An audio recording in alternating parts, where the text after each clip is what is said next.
Saya start dulu. Assalamualaikum warahmatullahi wabarakatuh. Terima kasih Bapak Ibu udah hadir di meeting kali ini. Jadi ini harusnya sih kita dari kemarin-kemarin ya, tapi ya udahlah, nggak apa-apa kita bikin yang lebih live. Uh, jadi dalam berinvestasi di pasar modal, kita perlu mempunyai framework dalam berpikir. Jadi istilahnya kalau misalkan ibaratnya kita mau masak atau mau ngendarain mobil, nah kita tahu tuh nyalain mesin dulu misalnya. Atau masak itu kita harus siapin bumbu-bumbu dulu, lalu ada urutannya, nyalain kompor. Nah itu adalah framework berpikir. Nah, jadi dalam hal ini kita akan pakai framework berpikirnya Howard Mark, Peter Lynch, sama William O'Neill. Disclaimer dulu, saya ini sering isinya ini sebenarnya banyak saya copy paste dari AI, tapi yang penting adalah makna daripada yang di copy paste. Karena kalau misalnya copy paste doang, juga kalau nggak ada maknanya ya susah. Nah, ending dari meeting kali ini yang kita harapin itu adalah bahwa kita harus tahu dulu nih, paham logikanya, kenapa emiten ini yang dipilih. Lalu kenapa yang naik dalam 1-2 tahun terakhir ini, yang naik itu Prabowonomik. Kenapa yang kemarin nggak dukung dia justru malah turun, misalnya kayak Haritanu. Nah, jadi ini kita pahamin dulu logikanya. Terus habis itu kita melakukan namanya analisa top and down. Nah, analisa top and down sendiri ini konsep berpikirnya itu mulai dari si Howard Mark, lalu di tengah-tengahnya itu Peter Lynch, lalu diperdetail lagi sama si O'Neill ini, Ken Slimnya O'Neill. Nah, dalam kurang lebih Bapak Ibu bisa baca buku 4 ini. Jadi Howard Mark ada dua, The Most Important Thing sama Mastering the Market Cycle. Untuk Peter Lynch itu One Up on Wall Street. Habis itu untuk William O'Neill itu How to Make Money in Stock Market. Jadi uh, kalau Howard Mark ini ngejelasin bahwa pasar saham itu ada siklusnya, ada super cycle-nya. Nah, Peter Lynch ngejelasin bahwa di siklus tersebut ada ada beberapa macam karakteristik daripada saham yang kita masukin. Ada yang pertumbuhannya cepat, ada yang stabil, ada yang turn around dari dia negatif jadi positif. Nah, ini Peter Lynch tuh. Habis itu ada lagi analisa namanya Ken Slim. Ken Slim ini singkatan. Jadi dia ngegabungin, si O'Neill ini ngegabungin bahwa fundamental itu sangat berpengaruh berhubungan sama teknikal. Nah, oh ya, materinya saya bagi dulu ya. Sebentar. Saya bagi ke grup dulu ya materinya ya.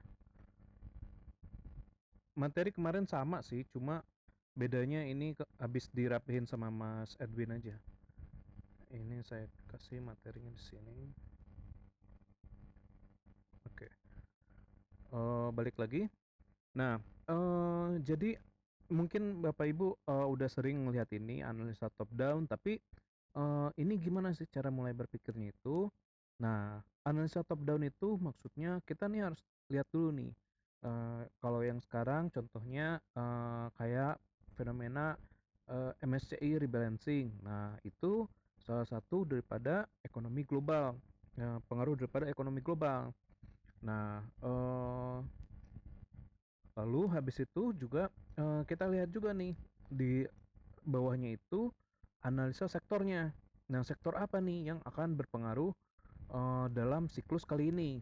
Nah, misalnya sektor komoditas yang ekspor kayak basic material, ada sektor CPO, lalu ada sektor kalau misalnya internet rakyat, nah itu sektor teknologi. Atau misalnya Pak Happy itu sektor energi juga ada, pembangunan infrastruktur. Nah, di sini kita pahamin dulu tiap sektornya karakteristiknya berbeda-beda. Nah, dari tiap sektor ini lalu kita turunin lagi ke kita lihat nih secara detail perusahaannya kayak gimana. Ini nanti sesi berikutnya kita bahas. Nah, di si perusahaan ini apa? Kita lihat dulu nih apa kinerja keuangan dan manajemennya bakal kayak gimana. Ada yang kinerja keuangannya duluan gerak, baru harga sahamnya naik. Ada yang sahamnya udah naik duluan nih, baru laporan keuangannya dikeluarin. Jadi analisa keuangan ini, kinerja keuangan ini dia tidak bisa hanya lihat laporan keuangan sebelumnya gimana. Nah, nggak bisa kayak gitu, gitu. Oke. Nah, ini saya kredit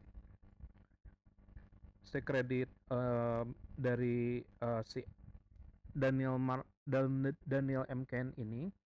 Nah, si Howard Mark ini dia ngasih tahu bahwa siklus ekonomi itu ada.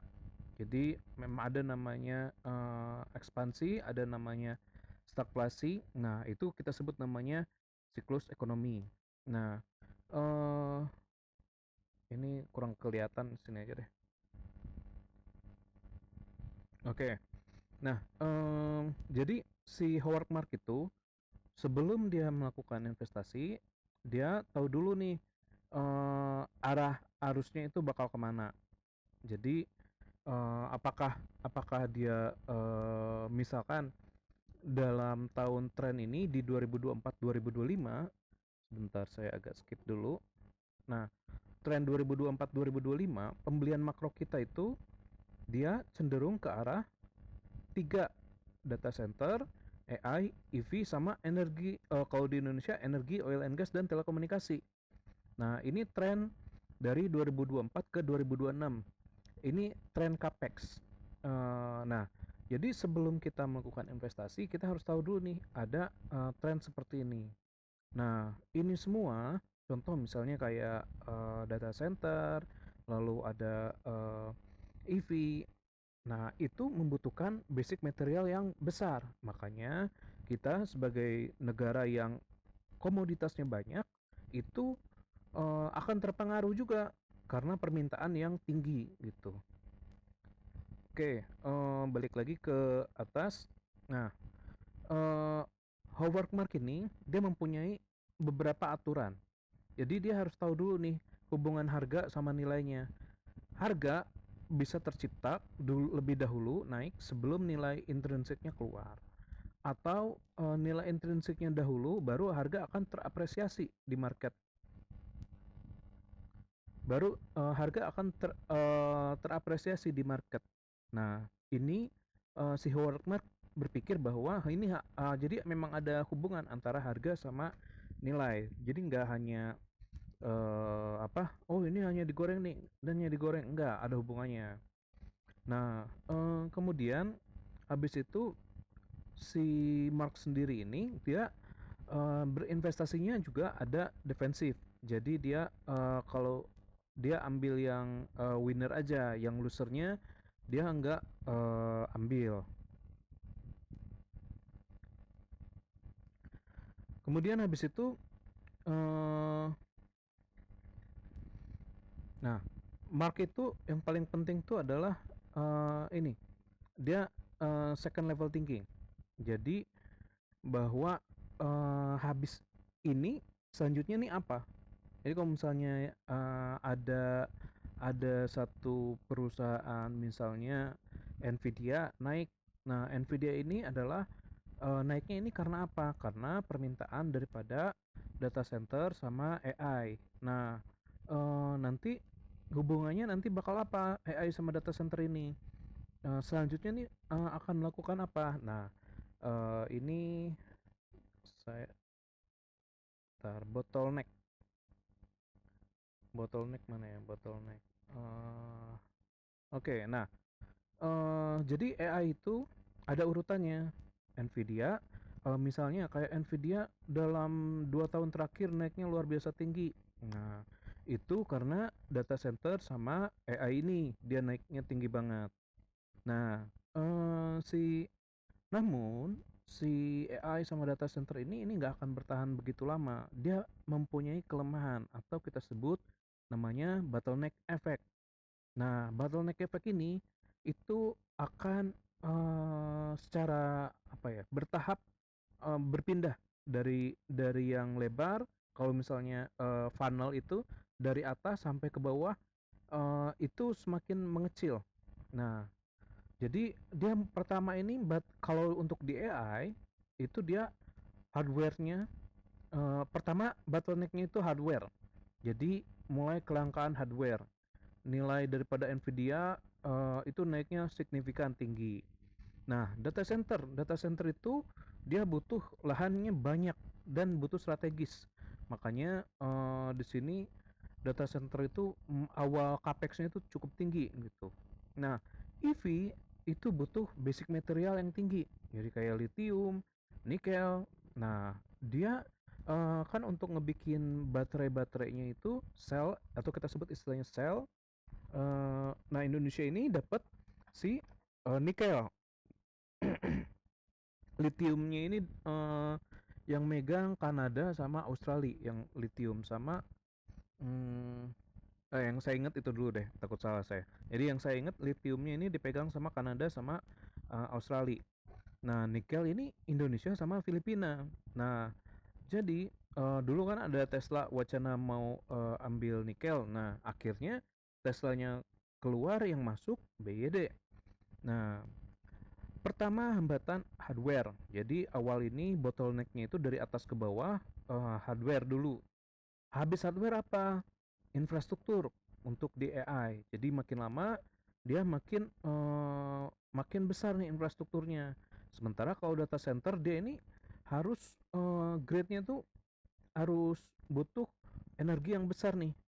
Dia nggak sanggup kalau misalnya energi yang sekarang ada itu nggak sanggup, makanya dia setiap data center pasti dia ada tambahan kayak solar panel gitu. Nah, sementara kalau EV itu dia bottlenecknya itu adalah SPKLU. Jadi belum banyak tersedia nih SPKLU di masyarakat. Jadi mobilnya udah banyak tapi SPKLU-nya masih cenderung sedikit relatif dibandingkan jumlah kendaraan yang ada gitu. Nah, jadi mulai dari hardware, infrastruktur, habis itu apa? Operasional. Nah, ini kita sekarang saatnya ada di mana nih? Ini kita udah selesai nih. Ini 1 tahun lalu. Jadi 1 tahun terakhir ini hambatan hardware. Nah, yang kedua ini juga sama nih. 1 tahun terakhir nih. Ini udah lewat di sini. eh yang ketiga kurangnya talenta AI. Nah, ini sekarang kita ada di sini nih. Nah, kita ada di sini. Nah, hambatan operasional ini nantinya nanti yang terakhir adalah dampak ekonomi. Jadi kalau misalnya komputasinya semakin mahal, nah itu AI itu nanti harganya itu yang asalnya murah atau gratis cenderung nanti mahal karena memang dia harus balik modal cepat.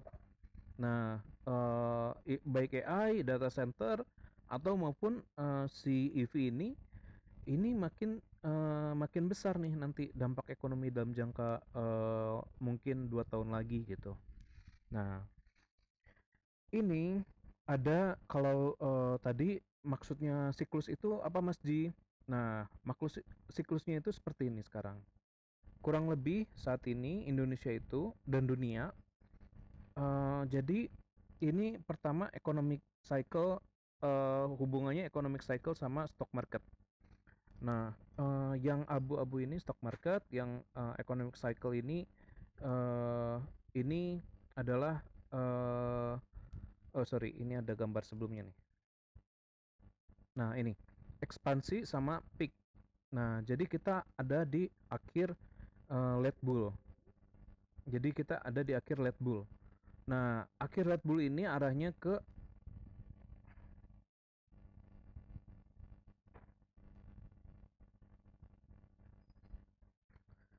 sorry, akhir Red Bull ini arahnya ke dalam 1 tahun ke depan kita ada di puncak daripada siklus ekonomi. Jadi ya kemungkinan besar awal bearish yang besarnya ada di tahun depan. Jadi misalkan nih sekarang nih banyak perdebatan kayak misalnya saya ngomong 6.700 6.800 ini akan terjaga. Oh enggak, ternyata masih sampai di bawah nih 6.500 6.600.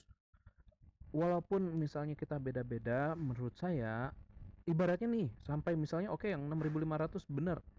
Nah, itu kan kita udah cuma tinggal dikit lagi gitu. Nah, kontraksinya tinggal dikit lagi. Jadi sebenarnya ini tinggal dikuat-kuat sabar aja sebenarnya. Nah, di akhir tahun yang lebih besarnya di akhir tahun. Nah, di akhir tahun itu ini puncak puncak semua puncak. Jadi mulai dari emas naik, habis itu energi naik, habis itu apa? eh, Pasar saham US juga naik. Nah, nanti turunnya bisa bisa drastis dari sekarang gitu. Jadi untuk yang kemarin belum misalnya beli emas, misalnya mau beli sekarang bisa dan dijualnya di akhir tahun. Atau misalnya teman-teman yang apa? Yang intinya menurut saya di akhir tahun itu peak daripada puncaknya gitu. Nah, kita di bulan Mei ini awal daripada Red Bull. Oke, aduh maaf ya, saya loncat-loncat jelasnya. Oke, nah ini nah menurut saya Howard Mark ini yang paling penting ini ada di sini. Nah, siklus ekonomi itu ada ekspansi, peak, kontraksi, dan recovery. Nah, apakah kita sudah pernah mengalami ini semua? Kita pernah mengalami ini semua. Contoh, misalkan saat COVID kemarin 2019-2020. Nah, itu kita kontraksinya bisa sampai 36% dari atas sampai ke bawah. Itu selama 3 bulan. Turun habis itu baru naik. Nah, ini waktu itu, nah apa yang terjadi saat COVID kemarin? COVID kemarin itu kita nggak bisa keluar, emas yang orang asalnya harganya tinggi, semuanya mau jual dalam waktu bersamaan. Nah, apa yang terjadi saat mau jual bersamaan? Ya udah harganya turun waktu itu. Nah, ini yang akan terjadi di akhir tahun juga. Jadi atau misalnya tahun depan pas ekonomi lagi kurang baik, nah itu orang cenderung ngejual apa yang bisa. Makanya salah satunya ya emas gitu. Nah, itu ini saat Covid kemarin nih. Nah, saat Covid kemarin habis itu recovery itu di 2021 2022. Nah, dari 2000 nah 2022 itu ada ini lagi nih, ada ekspansi lagi nih. Si waktu itu Rusia energi energi super cycle, call super cycle. Nah, itu saatnya lagi tinggi-tingginya. Nah, eh kita gedein sedikit dulu ini.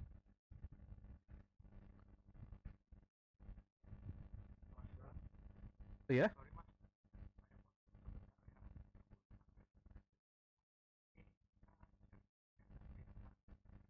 Oh,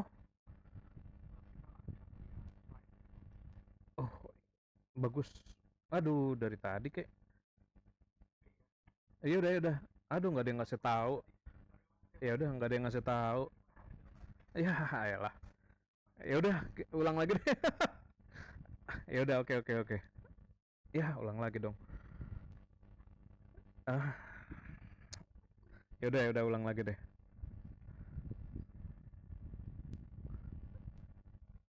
Oke, nanti kasih tahu aja ya kalau misalnya saya kelupaan ya. Terima kasih tadi Mas Sam. Oke, aduh, ulangnya dari mana? Ya udah dari sini aja deh. Jadi Oke. Jadi sebelum kita masuk di dunia pasar modal, kita harus mulai dari analisa top down terlebih dahulu. Jadi kita harus tahu dulu nih ekonomi global seperti apa. Nah, saya skip dulu ekonomi global saat ini pembelian capex kita dunia maksudnya itu cenderung di arah big tech, utilities, energi sama telekomunikasi. Nah, jadi misalnya saat ini yang paling terkenal ada data center, AI sama EV. Nah, ini adalah analisa topnya dahulu.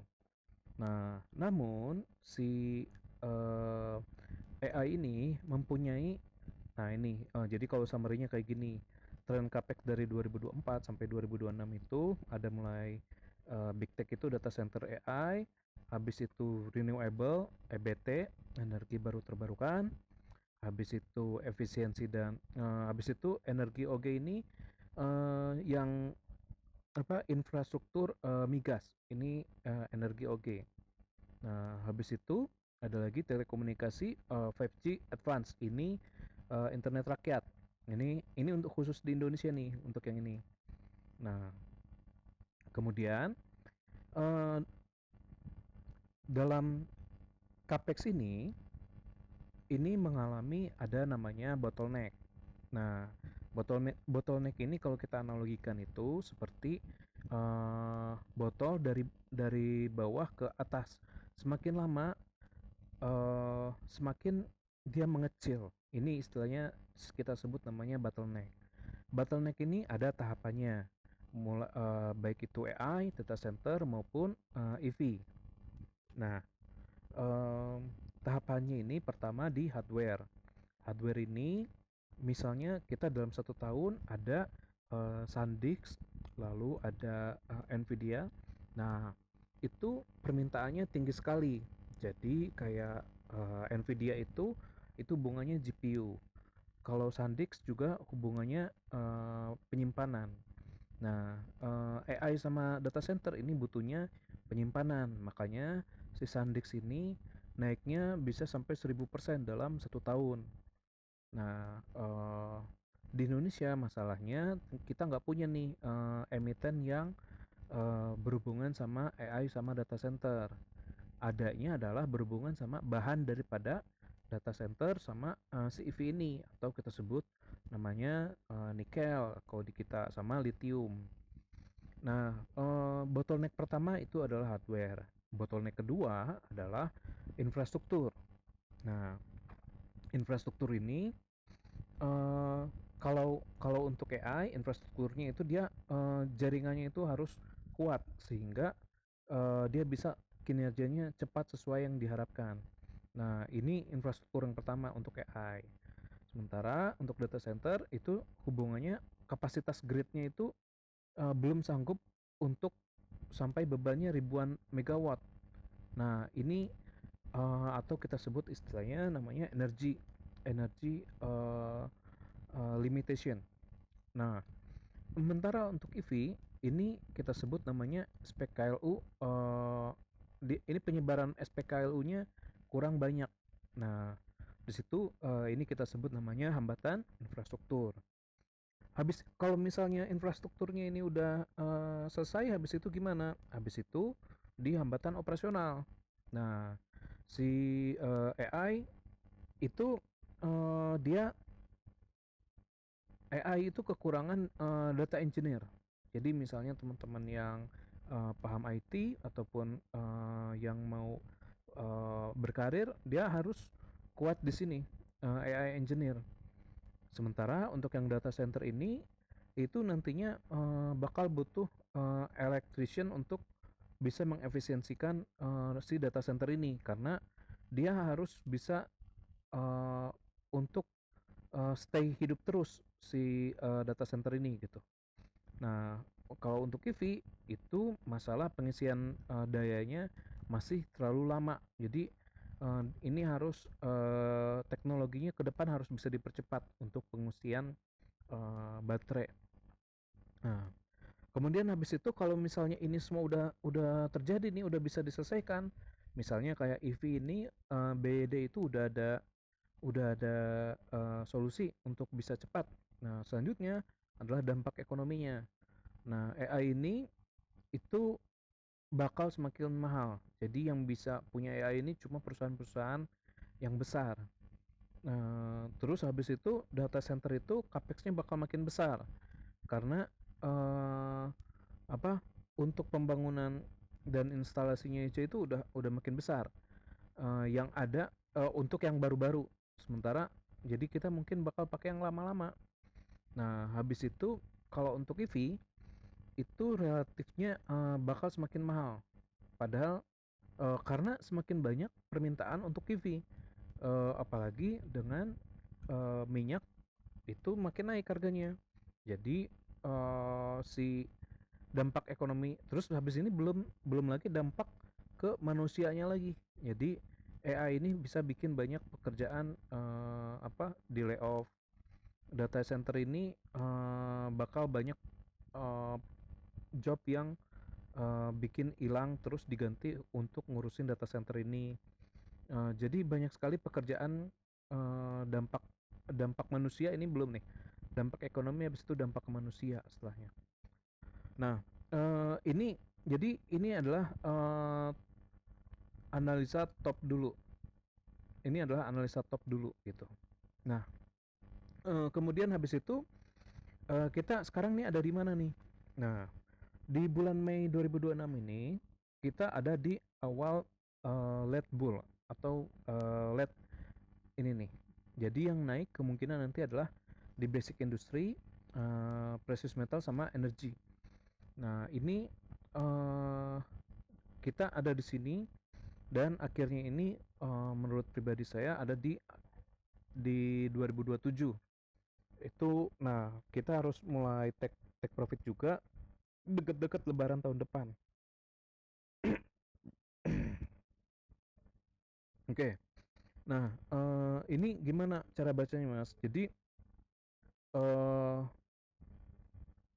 mana tadi ya? Oke. Okay. Cara bacanya ini awalnya ini pertama kita ada di ekspansi. Ekspansi ini 2024 2025. Jadi banyak banget perusahaan yang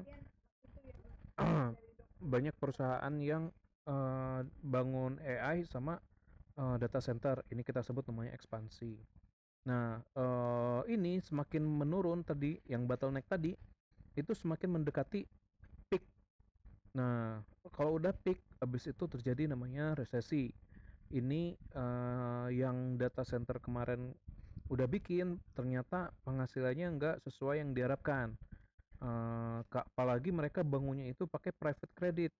Private credit itu artinya minjemnya itu ke ke rentenir. Kebanyakan minjemnya itu ke rentenir. Nah, di sini mungkin akan terjadi namanya resesi.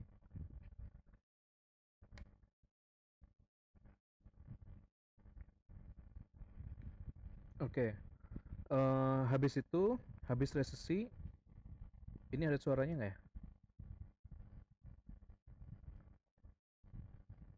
Ada suaranya kan ya? Oke, ada. Oke, oke. Eh, oke. Nah, ini kemungkinan nih tahun depan kita di puncak-puncaknya. Nah, habis itu biasanya menjelang-menjelang pemilu lagi di 2028 2029 itu mulai di take profit lagi tuh. Jadi eh, itu mungkin akan ada resesi lagi. Nah, baru habis itu ya ekonomi makin sulit, ya banyak yang apa? Banyak yang dipecat. Nah, di sini tapi justru itu sebenarnya peluang lagi nih. Cuma kita belum tahu untuk cycle berikutnya apa yang naik. Tapi pada prinsipnya sama. Nah, oke, okay, sekarang kan tadi aku bilang, nah ini ada nih period to make money-nya. Jadi tahun 2002 ini menurut saya 2027 sih sebenarnya. Kalau 2026 ini masih di tengah-tengah. Nah, ini cara bacanya. Ini cara bacanya. Kalau mau masuk besar itu di 2024 ini nih. Aduh. Kita gedein aja lah. Oke, nah kalau mau masuk besar tuh dari 2023 ke 2026. Nah, jadi misalnya nanti ada 2032 ke 2035. Nah, ini cycle dari 2032 ke 2035 inilah yang menarik nanti, gitu. Cuma untuk sekarang belum kita belum tahu untuk apa cycle berikutnya, tapi nanti dari 2027 nanti pas AI sama data center ini udah selesai, nah itu kan pasar saham itu, nah kita udah turun 26% ya, katanya 26%. Nah, misalnya nih, kemarin ada yang bahas, oh IHSG mungkin bisa 6.500. Oke, nggak masalah. Ibaratnya pun misalnya IHSG ke 6.500, sekarang 6.700 tuh udah tinggal dikit lagi gitu. Jadi relatively udah cenderung eh, nggak sebesar resikonya, nggak sebesar dari 10.000 lagi gitu. Nah, jadi menurut saya ini agak disabarin dulu aja untuk kondisi sekarang ini. Nah, ini si period to make money-nya dia kan bilang 2026 ya. Nah, menurut saya ini pindah ke 2027 dikit. Jadi di akhir 2002 di akhir 2026 awal 2027, nah itulah kita take profit tuh. Jadi emas, stock market, crypto, nah itu bisa take profit dulu tuh. Nah, oke, oke, untuk Howard Mark pada prinsipnya, saya ulangin dikit. Howard Mark itu pada prinsipnya file yang slide yang ini. Nah, jadi second level thinkingnya adalah dengan memahami pasar, dengan memahami di mana makro kita berada. Nah, kita baru bisa milih sektor-sektor mana yang menarik. Nah, contoh ya kayak tadi AI tadi ya. Nah, pernah kita kalau di Indonesia konstruksi pernah tuh pas zaman-zamannya Jokowi di awal periode pertama. Nah, itu makanya konstruksi bisa naik signifikan karena siklusnya memang untuk membangun infrastruktur. Nah, nanti misalnya presidennya bukan Prabowo lagi, dia ada rencana apa? Nah, itu yang kita harus cari program-programnya yang akan berhubungan secara politik. Jadi, Howard pada prinsipnya adalah second level thinking. Habis itu ya kita nggak jangan overconfidence juga, sama ini siklus market. Nah, ini kesimpulan daripada apa yang diajarin Howard Mark. Habis itu kita masuk di sini framework berpikirnya si Peter Lynch.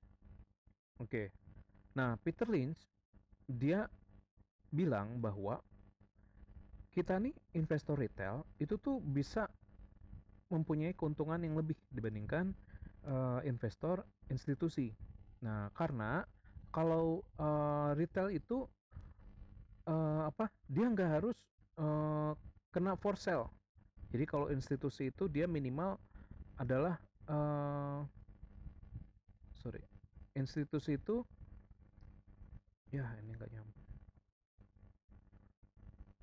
Institusi itu minimal punya saham, maksimal punya saham itu di sekitaran 10%. Jadi misalnya dia portofolionya ada 100 miliar, ya habis. Sebentar. Tes tes. Oke, tes.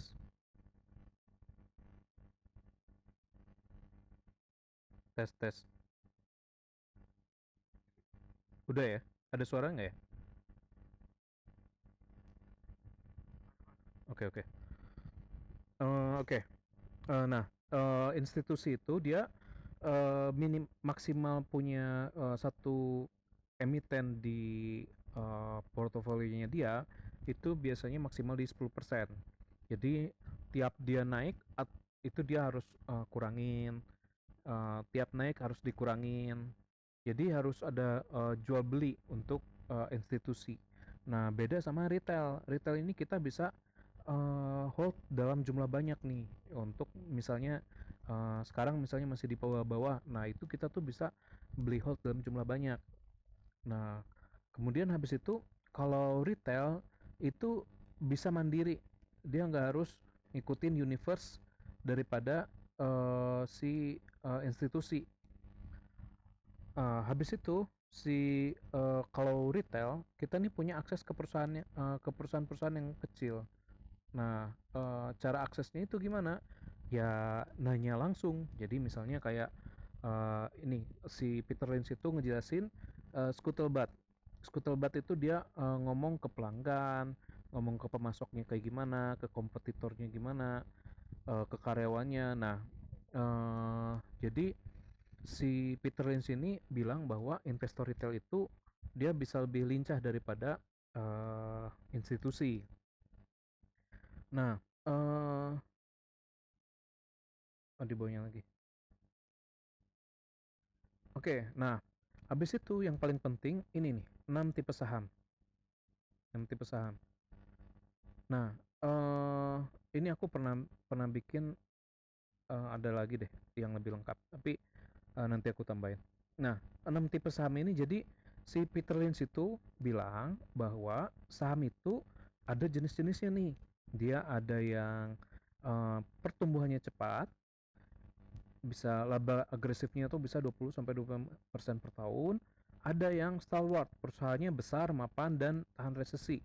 Contoh misalnya kayak Indofood, walaupun dia turun tapi dia perusahaan mapan, atau misalnya kayak Jarum, walaupun BBCA turun nih dia masih operasional, masih jalan. Nah, ini kita masuknya ke perusahaan stalwart. Habis itu ada perusahaan apa lagi? Nah, ada namanya cyclical. Nah, ini yang kita masukin kayak misalnya MBMA, MDKA, yang nikel-nikel dan emas-emasan. Ini kita sebut namanya perusahaan cyclical. Habis itu ada perusahaan apa lagi? Turnaround. Nah, turnaround ini pada prinsipnya dia mulai berubah dari krisis ke perusahaan turnaround ini dia mulai berubah dari krisis ke positif. Contoh misalnya Bumi. Nah, Bumi itu dia bisa cyclical sama bisa turnaround. Jadi mulai dari dia apa? Kan kalau Bumi itu jadi restrukturisasi dulu. Asalnya dia banyak utang. Utangnya ini ke apa? Ke yang perusahaan Cina itu. Nah, perusahaannya itu di convert ke equity. Nah, Cinanya, uh, nah si Salim mau masuk ke bumi ini. Nah, dengan syarat si Cinanya keluar. Nah, makanya kalau kita lihat di keterbukaan informasi udah mulai berkurang. Bahkan udah nggak ada kalau nggak salah yang perusahaan Cina itu. Nah, uh, Salim ini dia masuk untuk restrukturisasi modal daripada bumi, karena bumi itu mengakuisisi tambang emas di Jubilee, kebanyakan di Australia, di daerah Queensland, di Jubilee, di Wolfram, sama di Royal Metal. Nah, jadi misalnya kayak untuk bumi ini, walaupun misalnya sekarang turun, misalnya banyak yang ngata-ngatain, wah bumi bakal kemana, bakal kemana. Nah, secara second level thinking, dia perusahaan cyclical dan perusahaan turnaround. Jadi cenderung uh, secara second level thinking dia akan turnaround secara keuangan dan akan naik secara cyclical gitu. Nah, kemudian yang asset play ini yang kayak gimana? Jadi asset play ini dia punya aset cukup banyak, tapi secara market capital di market dia belum terapresiasi. Ini kita sebut namanya asset play. Nah, contoh misalnya salah satu asset play itu kayak pipa. Nah, pipa itu dia kan konsepnya adalah perusahaan yang udah ada dibeli sama Morris Capital. Morris Capital kenapa masuk ke market menggunakan backdoor ini? Karena untuk mempercepat proses dan untuk apa? Kayaknya untuk mempercepat proses, karena IPO itu sebenarnya lama gitu. Nah, aset yang akan dimasukin si Morris Capital ini itu harus ditambahkan dahulu. Nah, atau makanya dia nanti ada nama istilahnya right issue. Nah, maka untuk yang kayak semacam pipa itu masuknya ke aset play nih. Nah, cuma ini kemarin saya ngasih taunya lebih dahulu aja. Itu aja salahnya kemarin situ kecepatan. Nah, kemudian habis itu apa? Ada slow grow, perusahaan yang biasanya memberikan dividen rutin. Nah, slow grow ini ya yang jelas misalnya kayak Big Bang, habis itu ada kayak Adaro, PTBA. Nah, ini dia slow growing sama cyclical. Gitu ya. Perusahaan-perusahaan ini tuh udah dewasa secara operasional dan dia masuknya ke slow growing sama cyclical. Oke, habis itu, nah kurang lebih kayak gini. Ini Howard Marks ini. Oke, nah tadi habis kita bahas. Nah ini nanti saya ada slide-nya lagi kurang lengkap. Pada prinsipnya, jadi perusahaan-perusahaan ini harus dibagi dulu nih sebelum kita masuk, atau kalau misalnya kita mau masuk, kita harus tahu dulu ini bagiannya masuknya ke yang mana gitu. Nah, habis itu Howard second level thinking, cycle udah. Nah, kontrarian itu maksudnya beli saat dikata-katain, jual saat euforia. Nah, ini bahasa saya kayak gini. Misalnya sekarang nih kayak bumi, oh turun terus, ya biarin aja. Nanti ada waktunya kita euforia gitu. Karena secara second level thinkingnya, fundamentalnya baik, dia turn around, dia ada cyclical juga, jadi nanti ada waktunya untuk naik. Siklus ekonomi udah. Ini apa nih? Nah, ini kita ada di dekat sini, di dekat Red Bull. Jadi ya masih ada bullish sampai akhir tahun. Ini tren capex sudah, bottleneck udah. Oke, nah ini nih. Triple squeeze-nya itu jadi tadi ya. Jadi nggak hanya ini nih, kata kuncinya jaringan listrik, kata kuncinya energi. Nah, ini yang bakal nanti naikin bumi juga nih. Bumi sama energi-energi yang lain. Jadi harga jaringan, mau itu dia data center, mau itu AI, mau itu EV, ini bakal butuh jaringan listrik yang besar. Jadi nanti ini puncaknya di sini. Habis itu, nah sebelum masuk ke pasar modal, kita harus punya universe-nya dulu. Universe itu watchlist istilahnya. Jadi kita itu beli saat masih, karena pasar modal itu kebanyakan digerakkan oleh rumor, didistribusikan sama berita baik. Ini framework berpikir. Oke, udah. Nah, framework berpikir taunya dari mana? Ya, mungkin untuk Bapak Ibu yang udah terbiasa cari, ini udah biasa ya. Tapi untuk yang pemula, uh, tentu ini ada namanya website keterbukaan informasi. Jadi di sini yang kita cari public expose, laporan keuangannya, berita aksi korporasinya. Ini nanti per saham itu bisa kita cari masing-masing untuk keterbukaan informasi. Habis itu apalagi yang paling penting, nah ini trading ekonomi. Trading ekonomi ini yang kita cari apa? Jadi di trading ekonomi ini kita bisa lihat chart, bisa lihat indeks yang lain. Kalau di Asia itu Indonesia misalnya ada IHSG, kalau di Korea itu kita sebut namanya KOSPI gitu. Nah, kalau Indonesia naik itu warnanya hijau, kalau di Korea naik warnanya merah, turun warnanya biru kalau di Korea. Habis itu trading view. Nah, ini udah biasa ya Bapak Ibu. Oke, untuk trading view ini untuk chart sama untuk screening saham. Nah, Super cycle di IHSG itu sejarahnya kayak gini kurang lebih. Jadi kita nggak boleh fall in love sama saham. Ya misalnya tahun 2018 ke 2019 itu konstruksi super cycle. Jadi kayak Waskita, PP, PT PP, nah itu naik signifikan nih. Ini tahun 2018 2019. Nah, pas pas tahun 2020 ini kontraksi pas resesi kemarin, ini kesehatan farmasi yang naik. Nah, 2021 itu malah story-nya bank digital. Jadi capex-capexnya kita masuknya ke bank digital, tapi sekarang malah turun 2021 apa si bank digital ini. Nah, 2025 2026 ini masih komoditas sama konglomerat super cycle. Nah, banyak yang bilang konglomerat udah selesai, PP udah selesai. Nah, menurut saya belum. Cuma memang ya sekarang ya turun ya pasti dikata-katain. Tapi nanti ada waktunya untuk naik lagi untuk Pak PP misalnya. Nah, tahun 2022 ini call tahun 2022 sampai 2023 ini. 2022 2023. 2022 2023 tuh call.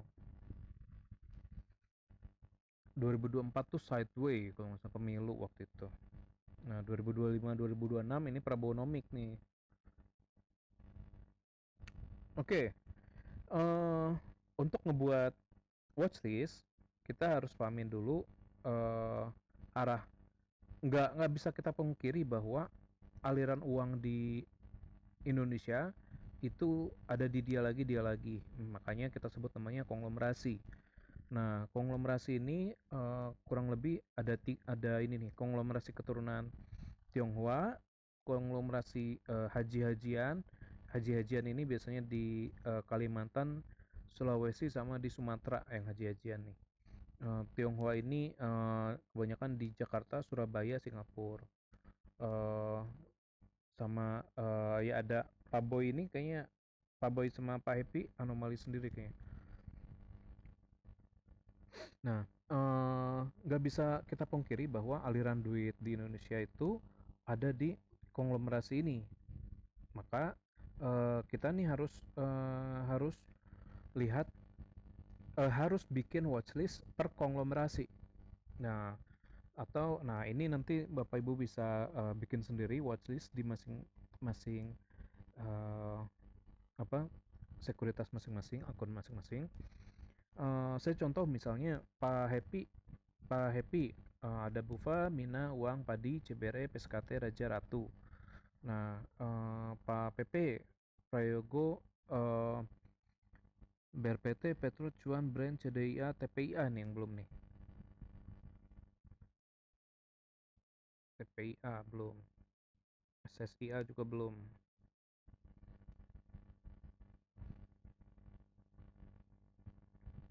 Nah, oke. Prabowonomik nih yang udah jalan apa aja? Energi konsorsium udah, hilirisasi udah, sawit juga udah, internet rakyat juga udah. Nah, saat ini itu kita koreksi dari Elite Wave 2 ke Elite Wave 3. Jadi ini hilirisasi ini mungkin masih akan jalan. Energi juga masih akan jalan, sawit-sawit juga masih jalan, internet rakyat juga jalan. Nah, yang saya belum lihat nih 3 juta rumah nih. 3 juta rumah ini belum belum kebaca arahnya gimana. Mungkin nanti arahnya lipo mungkin ya. Tapi saya belum kelihatan ini. Terus habis itu waste to energy ini kayak Toba, MHKI, Owasa. Habis itu swasembada pangan sama bioenergi. Habis itu ini bukan digital banking, tapi uh, konsolidasi konsolidasi bank konsolidasi bank second tier. Nah, jadi bank-bank itu harus ada bank-bank yang kecil dia harus konsolidasi biar modalnya masuk minimal. Habis itu makan bergizi gratis. Nah, ini luar biasa sekali ya. Ini yang udah kita lihat 10, yang belum kita lihat ini 3 juta rumah. 3 juta rumah sama swasembada. Oh, ini 3 juta rumah doang yang belum kita lihat. Sisanya udah jalan. Oke, habis itu MBG ya ini udah main juga ya. Cepin Java udah main, ULTJ CMR ya juga udah main. ASA SMDR udah main. SMDR masih akan naik sih kayaknya nanti. Apalagi ya? Ini belum kelihatan tapi masalahnya turun jadi jangan dulu deh untuk yang ini. Nah, tapi ini mungkin bakal naik nih. Ini sama CBDK. CBDK. Nah, oke. Habis itu apa yang harus Nah, kita kan tadi udah bahas mulai dari siklus market, habis itu kita milih milih ini apa namanya? Kita ulangin dulu ya untuk yang baru-baru datang sekilas. Kita tadi udah bahas untuk siklus market yang ini. Habis itu kita bahas siklus market, habis itu kita bahas eh 6 level 6 tipe saham. Mana 6 tipe saham? Nah, ini 6 tipe saham. Jadi ini secara habis makro, habis itu kita pilih 6 tipe sahamnya apa. Sorry. Ini 6 tipe sahamnya apa. Habis makro kita pilih 6 tipe saham. Habis itu kita masuk di analisa ini per yang lebih detail. Oh, oke, sorry. Jadi habis kita pertama mainnya ini narrative driven market atau fundamental driven market. Kalau pasar US itu most likely fundamental driven market. Tapi kalau pasar kita masih ada narrative driven marketnya. Narrative driven market itu apa mas? Misalnya kayak Toba kemarin, dia naik tuh dan pas pengumuman itu malah jualan. Nah itu kita sebut namanya narrative driven market. Jadi pas berita baik itu saatnya jualan tuh narrative driven market. Nah, kalau di pasar Amerika ini fundamental driven market. Misalnya udah mulai ada secara earning per share pendapatannya bakal kemungkinan menurun. Nah, itu akan secara di pasar modalnya bakal turun duluan. Price action discount everything gitu. Nah, banyak sekali bilang analisa fundamental itu arahnya itu ke analisa keuangan. Memang arahnya nanti ke sana, tapi sebelum analisa keuangan harus harus ada strukturnya dulu. Nah, maksudnya gimana, Mas? Nah, contoh ini, currently quarter sama earning quarterly, current quarterly earning and sales. Ini arahnya itu nanti ke EPS, earning per share. Jadi di kuartal ini sama di kuartal depan berikutnya itu apakah EPS-nya bakal naik, earning per share-nya ataukah bakal turun. Nah, maka kita pelajarin dulu nih earning per share-nya ini per share-nya ini bakal naik atau bakal turun. Habis itu annual earning-nya ini meningkat atau malah menurun. Contoh misalnya perusahaan-perusahaan kayak semen itu pasti menurun karena nggak ada pembangunan infrastruktur. Habis itu bersaing sama Cina punya. Nah, annual earning ini bisa menunjukkan bahwa nanti udah terproyeksikan di pasar marketnya gitu. Jadi kalau misalnya pas di Red Bull ini kita jangan main semen-semenan dulu, tapi main di energi sama basic material misalnya. Nah, habis itu ada new produk atau new management atau new kondisi kah? Nah, contoh ya tadi itu saya paling mudah ngejelasin Bumi. Bumi itu kondisinya setelah di take over sama Salim, dia keuangannya mulai membaik, dia dapat produk, dia nggak hanya di batu bara tapi juga nggak hanya di batu bara tapi juga di emas. Nah, ini yang harus kita lihat, dia ada diversifikasi produk. Habis itu apalagi misalnya supply and demand. Jadi misalkan nah ini baru teknis teknikal nih. Apakah ada akumulasi ataukah malah distribusi? Ini kita sebut namanya supply and demand. Habis itu dia leader atau laggard. Jadi di industri yang sama, di misalnya batu bara sama emas, dia ini masih leader atau laggard. Nah, kalau misalnya laggard ya jangan kita ambil, tapi kalau misalnya dia bisa leader, nah boleh gitu. Nah, terus habis itu apa lagi? Apakah ada dukungan institusi? Nah, contoh misalnya ya tadi itu Bumi misalnya di take over sama si Salim. Nah, dia udah memenuhi semua kriteria nih. Mulai dari quarter ini bakal meningkat karena dia jualan emas nanti. Habis itu secara tahunan dia bakal meningkat. New produk sama new condition juga meningkat, udah berubah. Supply-nya juga sekarang masih ya ini masih sideways sih, belum bisa naik. Tapi masih sideways.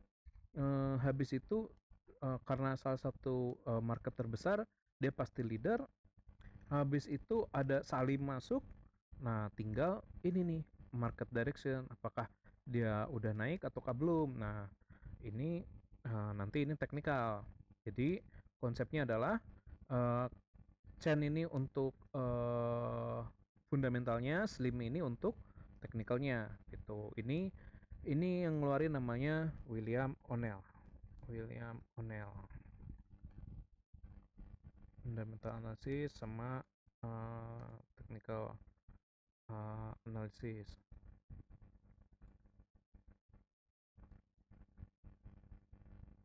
Nah, saya kasih contoh misalnya sekarang analisa Dewa sama Bumi BRMS. Dewa terakhir itu labanya naik signifikan. Nah, dia Dewa ini adalah kontraktornya si Bumi sama BRMS. Dia ya laba si Bumi BRMS-nya aja naik. Ya Dewanya kontraktornya naik gitu. Nah, Bumi ini terjaga. Dia dari volume batu bara sama emasnya Bumi itu belum belum produksi ya. Emasnya Bumi itu di bulan Juni nanti baru mulai produksi. Makanya dia sekarang masih sideways doang. Tapi bulan Juni dia mulai produksi nanti. Nah, BRMS. Nah, BRMS ini dapat dukungan dari um, Gold Super Cycle sama dia dapat pabrik baru gitu. Habis itu annual earningnya Dewa dia naik signifikan 7.000%. Nah, ini kan luar biasa. Nah, ini saya pelan-pelan nanti jelasin. Tapi nanti untuk Bapak Ibu misalnya gampangnya gini Bapak Ibu.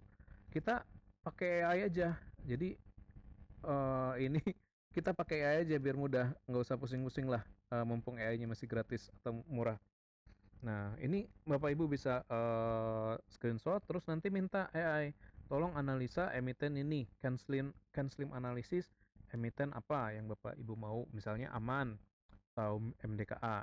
Nanti dia bisa bandingkan ke antara beberapa emiten tersebut gitu.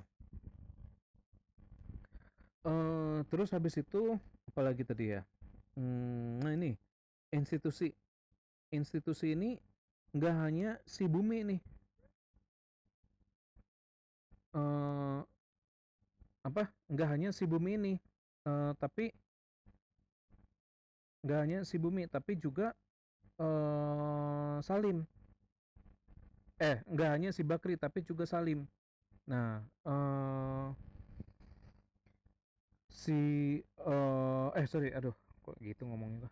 Em, Salim ini nggak hanya masuk di Bumi tapi juga dia ada kemungkinan masuk di dewanya. Nah, di situ makanya banyak orang yang berpikir wah ini nggak cuma hanya di Bumi tapi di Dewa juga menarik gitu. Nah, jadi ini untuk sekilas dulu.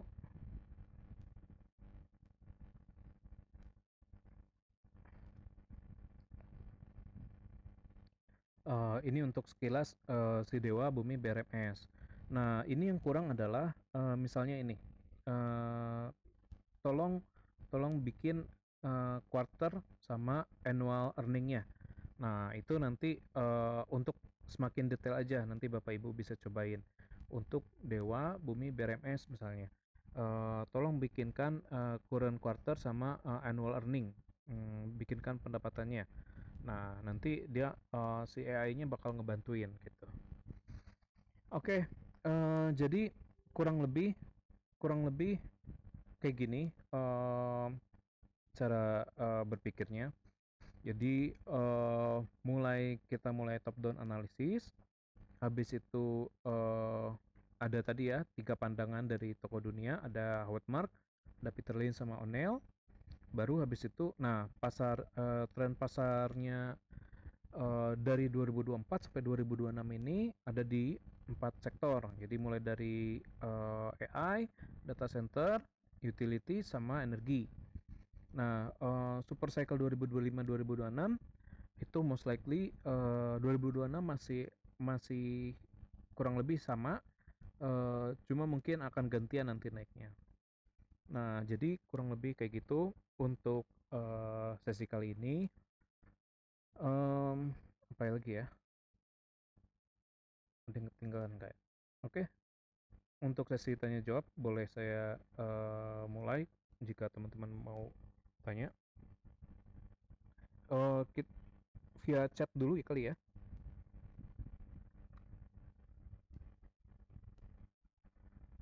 Oh iya ya, screennya baru baca gua. Harusnya tadi ada. Oke. Kurang lebih kayak gitu Bapak Ibu untuk penjelasannya. Kalau misalnya ada yang mau ditanyakan boleh.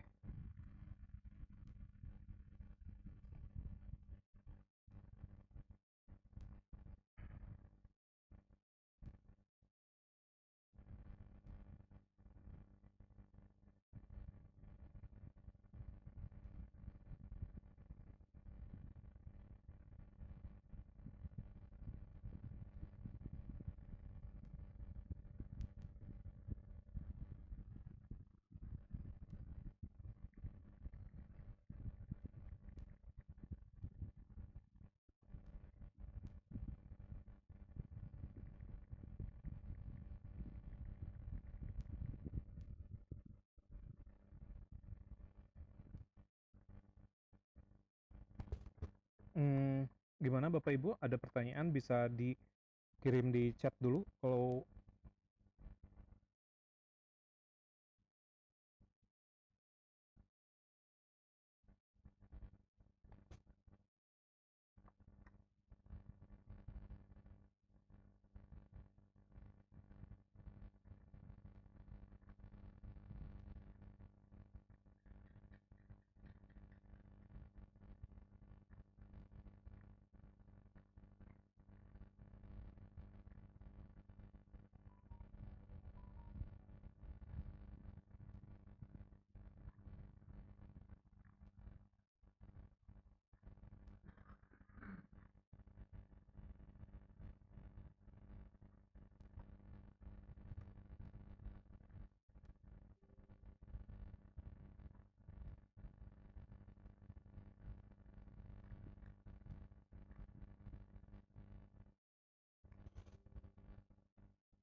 eh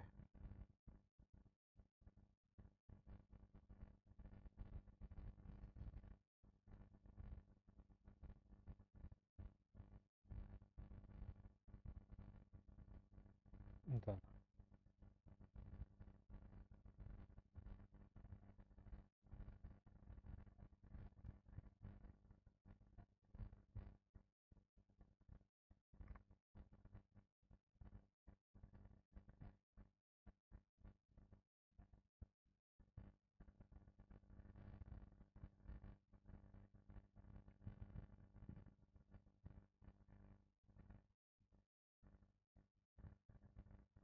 Oke, misalnya belum ada pertanyaan nanti bisa ditanyakan di grup dulu ya.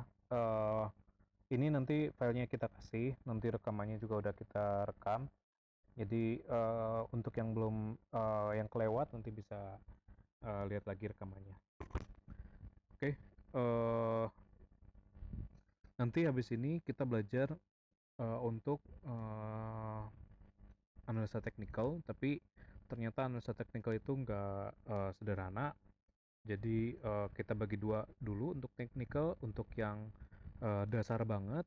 Jadi teman-teman yang ngerasa udah cukup ahli, nggak perlu dasar itu, misalnya kayak support resisten dan yang dasar-dasar banget lah. Jadi untuk teman-teman yang udah pengalaman nggak perlu. Nah paling nanti di pas Elliott Wave-nya aja nanti teman-teman bisa ikutan gitu. Oke, kurang lebih kayak gitu. Terima kasih Bapak Ibu untuk waktunya. Saya ucapkan terima kasih dan selamat berakhir pekan.